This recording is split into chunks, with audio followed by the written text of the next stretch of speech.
Hey guys, and welcome back to another episode here at Tourist to Local. For those of you guys who are new to this channel, my name is Juliana and I'm here to share with you some tips about how to work on a cruise ship. Now this channel is normally all about traveling, different guides for various cities, but a lot of people wonder how I have the money and time to be able to travel the world so much. I just graduated college back in May, so about almost a year ago now, which is crazy.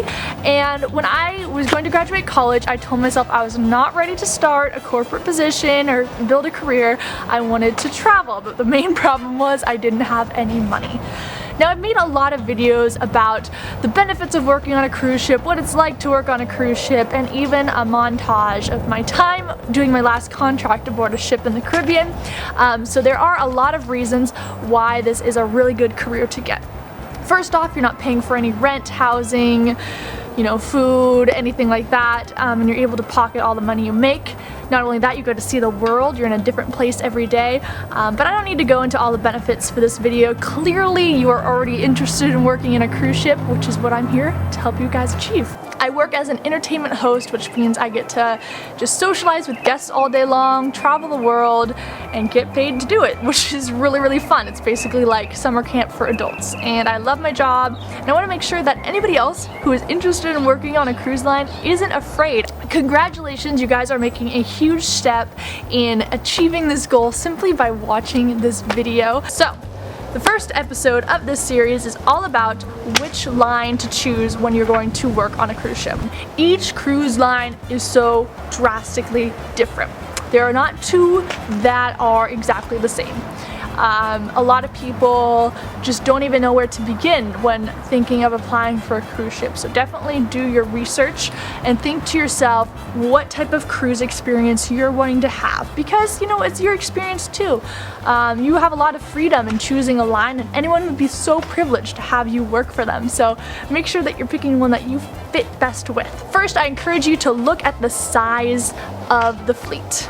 When you think of big fleets like Norwegian or Carnival or Royal Caribbean, you think of those really big ships. They have a lot of ships, sometimes close to 30 ships in their fleet, and there's pros and cons of this. The pros of working on a big fleet are it's easier to get hired since there's so many positions and so many ships. Also, big ships tend to have higher turnover rates, which means you can get promoted a lot easier. Usually these lines are less strict about rules. You can access guest areas during your free time, and in addition to that, there's just a lot more diversity. You meet so many people, more opportunities for friendship, and just a lot of places you can move around to on their ships. There are a couple of cons if you are applying to a bigger fleet, one of which is it is more difficult to get on the same ship if you are a couple.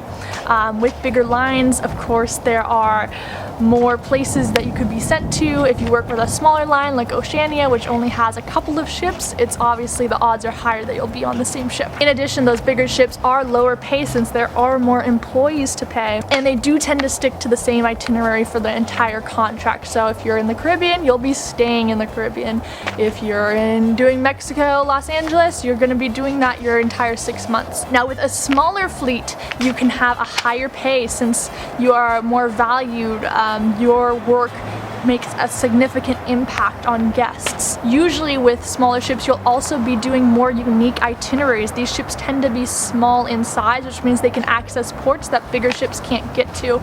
These smaller ships also tend to do round the world itineraries where they'll be going to basically everywhere in the world, which is really, really cool. I have some friends on those types of ships, and they're in a new continent every week. However, the cons of working on a small ship is that they are more selective. They do tend to require more languages and more customer service experience, and sometimes even prior experience to working on a ship. Also, it will be a lot more harder work since it's such a personalized experience for the guests. Just think about it. Your work is going to be more noticeable.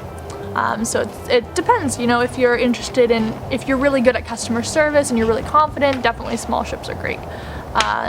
But they also don't tend to have as much activities for crew, whereas large ships do hold a lot more activities for crew. So, there's pros and cons of both. I see the benefits of working on both types of lines, and you always have the option of starting with a large fleet and then moving your way up to a smaller fleet as you gain more experience. Next, look at their itineraries. Carnival, for example, tends to do a lot of Caribbean and Mexican Riviera itineraries, but they don't have any ships that permanently stay in Europe. They always will do they'll always do a couple months once they launch a new ship based out of Europe, and they always end up bringing them to the Caribbean. MSC, on the other hand, has a lot of European cruises. However, they don't have any Australian or Mexican Riviera cruises. So you have to really think about what areas of the world you're wanting to see. This doesn't have as much emphasis as, you know, other criteria of picking a line, because of course anywhere you go it's going to be an amazing experience to get to travel, but just consider it.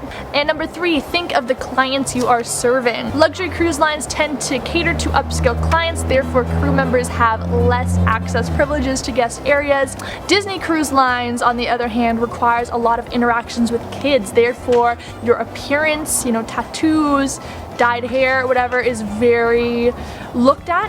Think about how Disneyland hires their employees. It's very important that your appearance is just impeccable and very clean. That's very important. Also, your ability to interact with kids. You're constantly with kids. Your body language is so important. So if you're not a kid person, probably Disney Cruise Lines would not be a good fit for you.